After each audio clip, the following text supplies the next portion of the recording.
I'm Riley, and I was crushed when I found out that the man I married was a freaking cheater. Jim and I were together for 8 years before we got married. We were your classic high school sweethearts who had seemingly made it to the finish line. But we didn't live happily ever after. One day, quite randomly, I found out that Jim was cheating. It was an employee of his who contacted me. My husband was actually a decent businessman in a small city. You may or may not recognize me, so I did use fake names. I'm Riley, and you will also know more about my husband Jim and mother-in-law Tina. So Jim's employee reached out to me with proof that my husband was cheating. I was in denial for a week, but guess who snapped me out of my denial? My husband Jim. He came home and said, "I want a divorce. I'll be filing soon, but I already made the decision. I thought you should know. I don't want to be with you anymore." What? Why, Jim? I don't understand. There has to be a reason for this. Well, I just don't love you anymore. So it is true. You are having an affair. Jim's face went white when I said that. He didn't expect me to find out. I don't know why. I don't know if he had actually thought that he could get away with whatever poor excuse he could find for the divorce. When I revealed that I knew about his affair, he looked shocked and a little angry. He said, "I don't know what you're talking about. I'm not in love with you anymore, so we are divorcing. We will split amicably and keep what's ours. You think I will let you walk away without consequences? I know about your affair, and I have enough proof. I don't care if you leave me for someone else. I already wasted years for you. I am not doing that anymore, but I will go after your assets, as the prenup states." Let's not make things difficult, Riley. We don't have to strictly follow the prenup. We can sort this out between ourselves. I knew why he was so against me bringing up the affair. You see, me and Jim had a prenup in place. It was done in his insistence. He wanted to protect himself in case of a divorce and didn't want me to cheat and get away with it. I was fine with it because I wasn't going to cheat anyway, and the prenup terms looked fair. Now, Jim hadn't realized that he would one day end up being the one to cheat. He found himself in a tough position because he really did want to marry his mistress. I looked her up, and I'm not kidding you when I say that she looks like a supermodel. Good for Jim, I guess. Anyway, the affair slowly took away all the feelings I had for Jim. I was now filled with the rage instead of being heartbroken. Jim wanted to screw me over and take away what is rightfully mine. I wasn't going to let that happen. I said, "Let me be clear about one thing, Jim. I am going to get what is rightfully mine. I know you don't want to talk about your affair because of the prenup. Sadly for you, I already have a mountain of evidence against you. Damn you, Riley, why can't you just leave me alone? Just let us split amicably." You are the one who insisted on the prenup, Jim. You can't fault me for trying to uphold it. Besides, why would I let go of the opportunity to take your money? Say what you say, Jim. I will uphold the prenup and bring up your affair. This won't end well for you, Riley. Let me be clear about that. I will find a way to make things even. I won't let you take away my money. Jim's threat loomed in the air even after he left the house. I was already on the verge of tears and broke down when he left, presumably to be with his mistress. I cried from anger and sadness. I didn't know how I chose such a wrong man for me. I wasted years of my life loving the wrong man. But I wasn't going to sit back and let him do what he wanted. I wanted to take matters into my own hands, so I immediately called Tina, my mother-in-law, who is one of the closest people I have. I know many of you have really horrible mother-in-laws, but my one is just a gem of a woman. Tina is super wealthy like her son, but his exact opposite. Tina was a woman of morals and treated everyone with love and respect. She was very confused as to why we were divorcing. I chose not to tell her everything because I was afraid she would side with Jim. I do have some childhood trauma from my parents abandoning me, so I was scared I would lose Tina as well. Tina did her best to convince both of us to reconcile because she didn't know what went wrong. Eventually, I moved out of Jim's house and got my own apartment. Tina was sad but more angry at Jim because he was the one who initiated the divorce. Jim probably thought that once he told his mom everything, she would side with him. He was her son after all. To be honest, I was scared of that happening too. I really loved Tina and didn't want to lose her. But she did the exact opposite. One day she called me in a panic and told me that she wanted to come over. She looked really glum and said, "Riley, I need to talk to you in person. There's something I found out about Jim. I wanted to come and tell you." "Is this about Jim cheating on me, Tina?" "Wait, you already know about that? I didn't know a thing." "It's been happening for over 6 months now, Tina. I got proof. One of his employees told me about it and sent me pictures as well. I found out more later. It doesn't matter anymore, though." "Oh, God, Riley. I just found everything out yesterday. Jim came to me and confessed. I had no idea you two were getting a divorce. I'm so sorry. Riley, I failed to raise my son right. I feel awful. I am a horrible mother." Tina started to cry and I actually felt very bad for her. None of this was her fault. She was a good mother and an awesome mother-in-law. Tina had become my family and she was almost a mother to me too. I started to cry with her when I realized that I was about to lose her in the divorce as well. But what happened next dispelled my fears. I said, "Tina, please don't blame yourself. You have been nothing but kind to me. None of this is your fault. You are a good mother, Tina." No, you don't understand. There is more. I'm ashamed to even tell you about this. You will definitely judge me and my family when I tell you." "I don't think I will ever do that, Tina. Whatever Jim does is not on you. If there is anything more you want to share, you can tell me." "Riley, my son has gone crazy.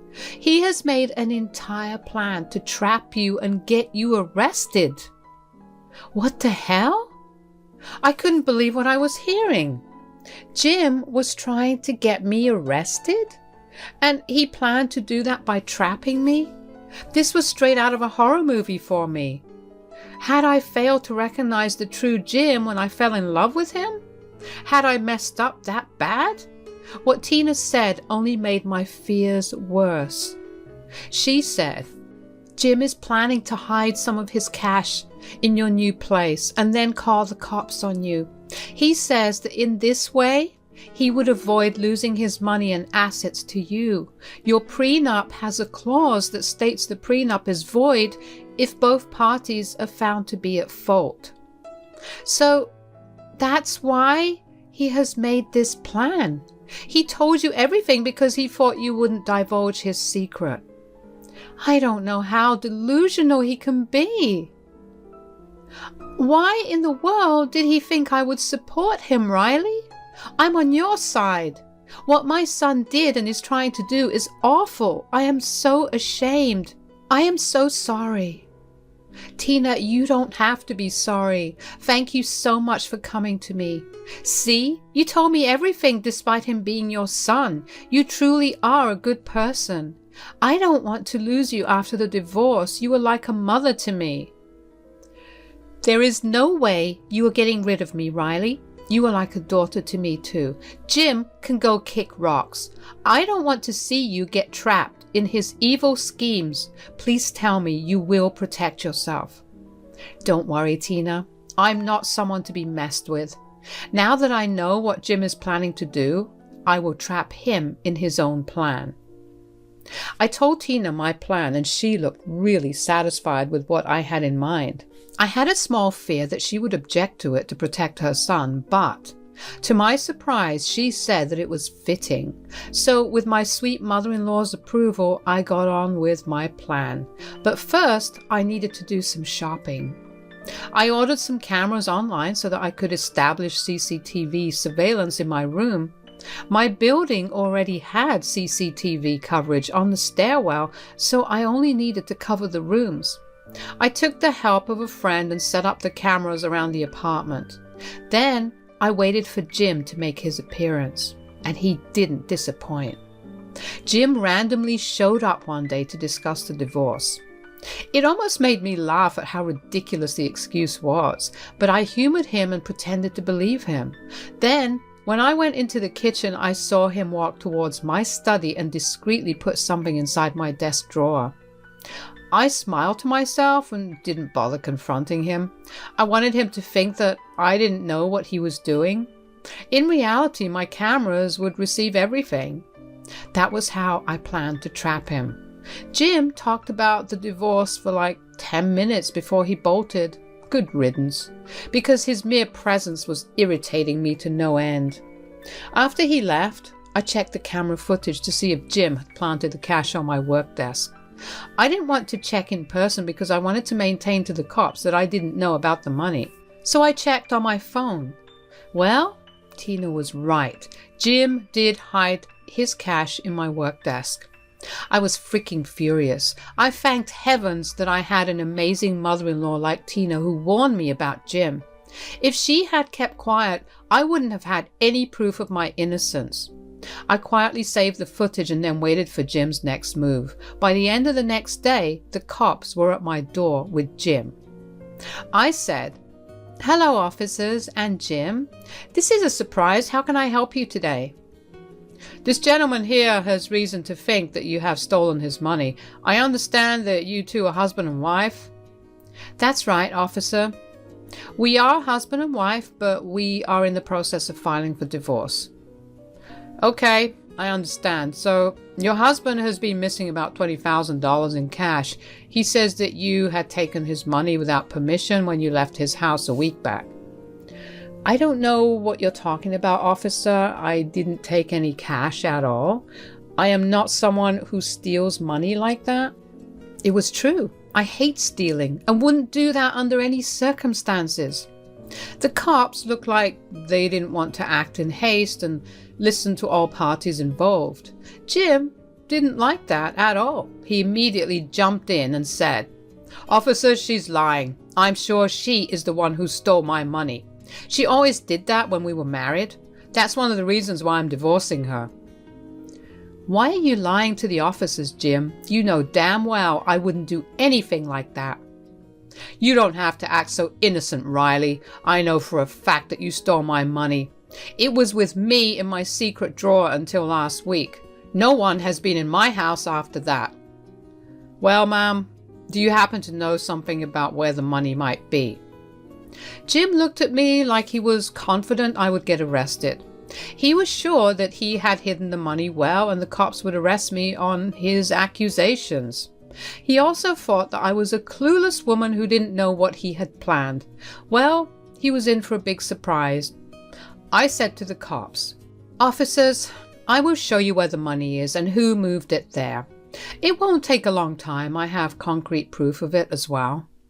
"Okay, ma'am. If you do have proof, we would love to see it.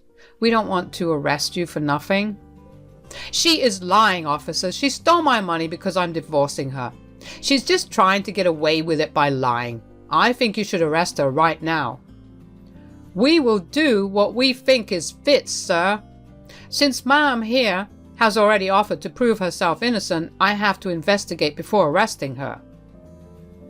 Jim looked kind of nervous for a second before shutting his mouth and going back to being angry. To be honest, the officers didn't look very thrilled with his rudeness and insistence on getting me arrested. I took the cops to my work desk and showed them where the cash was. Immediately, Jim's face lit up and he smirked at me. He jumped at this chance to finally throw me in jail.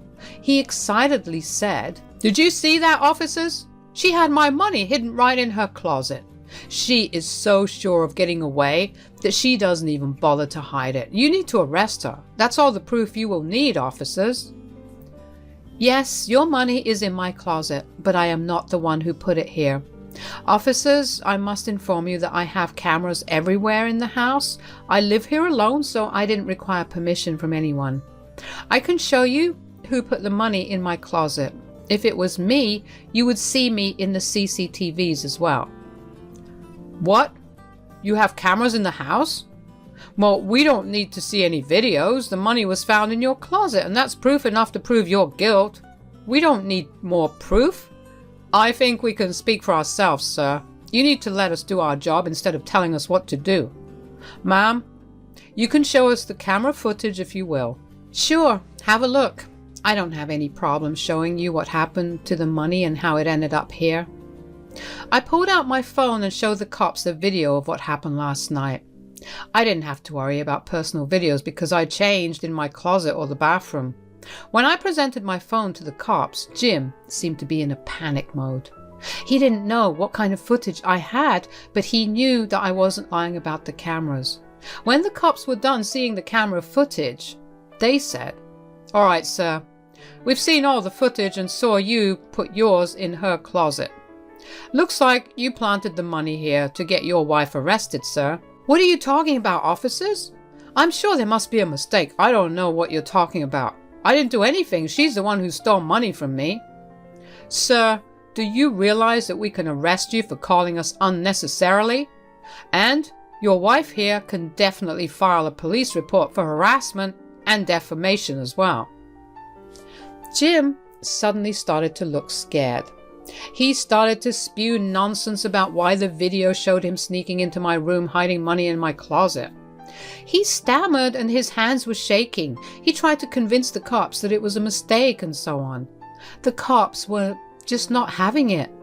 After listening to Jim's nonsense for a while, they turned to me and said, "Ma'am, do you want to press charges against your husband?"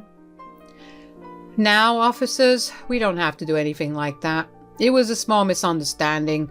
We can solve it between ourselves. There's no need for any police report or something." "I think we'll let your wife decide that, sir. It falls within her legal right to sue you and get you arrested right now." Jim then turned to look at me with fear and anxiety in his eyes. I could tell that he understood how badly he had messed up.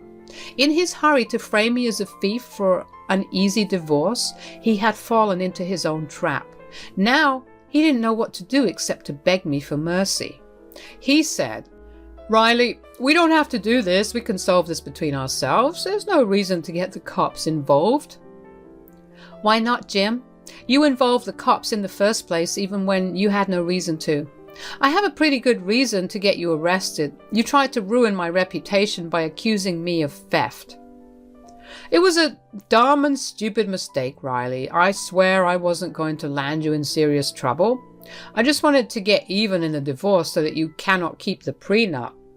"Oh, trust me, Jim. I already knew that. I can't believe that you would stoop so low. I hope your new girl is freaking worth it because, dear husband, you are getting arrested." Jim looked shocked and the color drained from his face. I told the cops I would love to press charges against my husband. They were happy with my decision and handcuffed him on the spot.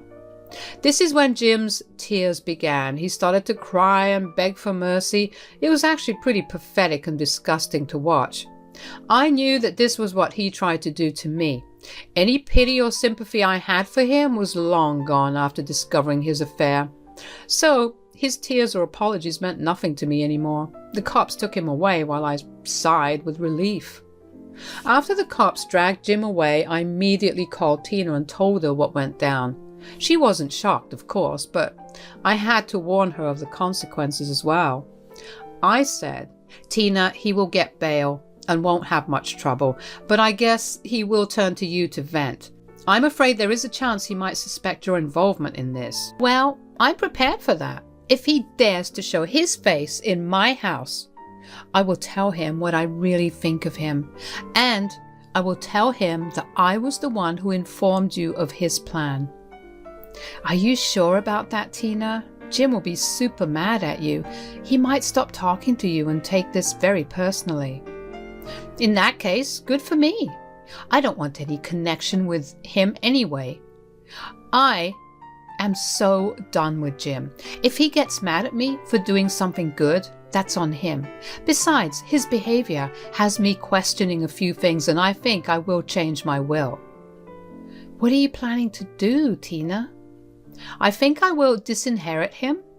I don't want a homewrecker to lay hands on my money, and I cannot forget the fact that my son is a freaking criminal. I will never forgive him for betraying you and trying to ruin your life. I do thank the heavens that I got Tina as my mother-in-law. I can't tell you how much I cried after hearing Tina say that. It felt nice knowing that someone in this world would stand up for me. Tina comforted me for some time and promised to take me on a trip with her once the divorce was finalized. You may wonder what came out of Jim's arrest. Well, nothing came out of it. I didn't sue him.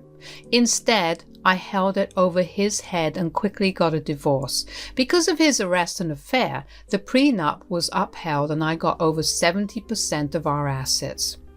He lost quite a good amount of money and also paid my lawyer's fees as stated in the prenup. At the end of the divorce, Jim was severely traumatized by his own schemes and plans. Jim also ended his relationship with his affair partner after she yelled at him for losing money to me. I knew that the woman was only after Jim for his money, but Jim was stupid enough to think that she was in love with him. His relationship soured quickly and added to my revenge, although this wasn't intentional.